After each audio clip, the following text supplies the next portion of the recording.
Hi everyone, and welcome to this lesson on portrait photography. In this 3-chapter video, we'll cover everything from the basics of portrait photography to posing and directing your subjects, and tips for shooting in different locations and with different types of people. Chapter 1, Understanding the Basics of Portrait Photography. In this first chapter, we'll be covering the basics of portrait photography, including understanding lighting, composition, and posing. Portrait photography is all about capturing the essence of your subject in a way that is both beautiful and engaging. The key to success is in understanding the fundamentals of the craft, including lighting, composition, and posing. A great portrait should showcase the unique personality and character of your subject and communicate a sense of emotion and connection to the viewer. Lighting is one of the most important factors in creating a stunning portrait. Whether you're working in a studio or outdoors, understanding how to control and manipulate light can make all the difference. There are many different lighting setups you can use for portraits, including loop lighting, butterfly lighting, and Rembrandt lighting, just to name a few. Each has its own unique look and feel, and it's important to experiment with different techniques to find the one that works best for your subject and style. You can also use reflectors and diffusers to manipulate the light and create a more flattering and dynamic look. Remember, the key to great portrait lighting is to create depth and dimension, while also emphasizing your subject's best features. Composition is another crucial element of portrait photography. Paying attention to the framing, angles, and depth of field can help you create a more engaging and dynamic image.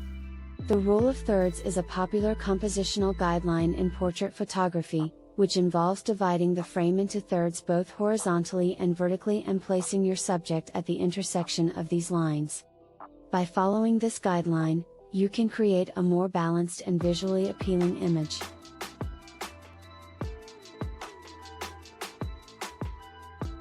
Posing is another important factor in portrait photography and can help you showcase your subject in the most flattering and engaging way possible. The key to great posing is to create a sense of balance and symmetry, while also bringing out your subject's unique personality and character. Every subject is different, and it's important to approach each one with a fresh perspective and an open mind. Remember, the best portraits are those that capture the true essence of your subject and tell a story that resonates with the viewer.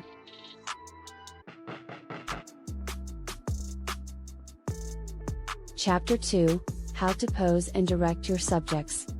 Posing and directing your subjects can be a tricky business, but with the right approach and techniques, you can make them feel comfortable and confident, resulting in beautiful and natural-looking portraits. Let's start with some basic posing tips. The first thing to consider is the angle of your subject. To avoid distortion, it's best to shoot at eye level or slightly above. You can also experiment with different angles for creative effect, but be aware of the impact they may have on the final image. Next, consider the positioning of your subject. You can direct them to sit, stand, or lean against a wall, for example. Think about the message you want to convey and how their position can help you achieve that. Body language is also important in portrait photography. Encourage your subject to relax and avoid stiff, forced poses. Instead, aim for natural and comfortable body language, with a slight tilt of the head or relaxed shoulders. Finally, consider the expression of your subject. A smile can be great, but it's not always necessary. Encourage your subject to convey a range of emotions, such as a serious, pensive, or contemplative look, to add depth and character to the portrait.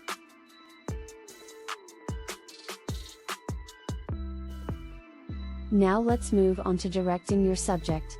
The key to directing your subject is communication. Building a rapport with your subject can make them feel more comfortable and willing to take direction. Start by introducing yourself and explaining your vision for the portrait. Once you've built a rapport, give clear and concise direction. Use positive language and show them examples of what you have in mind. This can be a great way to inspire and motivate them. Don't be afraid to try different approaches and encourage your subject to be creative and contribute to the process. Remember, the goal is to create a portrait that not only captures the physical appearance of your subject, but also their personality and character.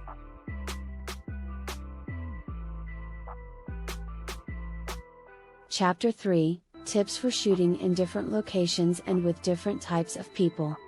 When it comes to portrait photography, the location can make a big difference in the overall feel of the photo. Whether you're shooting in a studio, outdoors, or in someone's home, each location presents its own unique set of challenges and opportunities. One important thing to keep in mind is the lighting in the location. If you're shooting outdoors, the time of day can make a big difference in the quality of the light. For example, shooting during the golden hour, the hour just after sunrise or just before sunset, can give your photos a warm, soft glow. Alternatively, shooting in the middle of the day when the sun is high in the sky can result in harsh shadows and unflattering lighting. In addition to the lighting, the background is another important consideration when shooting portraits. Make sure the background is clean and free of distractions, as it can take away from the subject. You can also use the background to add context to the photo, such as shooting in front of a landmark or in a unique setting. Another important factor when shooting portraits is the subject themselves. Different people have different personalities and may require different approaches to get the best shot. When working with children, for example, you may need to be more patient and use games or other tricks to get them to cooperate. For adults, it's important to make them feel comfortable and at ease, and to give them clear direction on how to pose and where to look. It's also important to consider the clothing and accessories the subject is wearing. While it's ultimately up to the subject what they wear, you can offer suggestions or even provide a few wardrobe options to help create the look and feel you're going for. Lastly, it's important to remember that everyone has their own unique qualities, and as a portrait photographer, your job is to capture those qualities in the most flattering and compelling way possible. Whether you're working with a seasoned model or a first-time subject, always keep an open mind and be willing to experiment to find the right approach for everyone. Remember to also be flexible and adaptable, as unexpected situations can arise during a shoot. Always be willing to try new things and experiment with different techniques to create unique and interesting portraits. That's it for this lesson on portrait photography. I hope you learned something new and feel inspired to go out and capture some amazing portraits. Thank you for watching.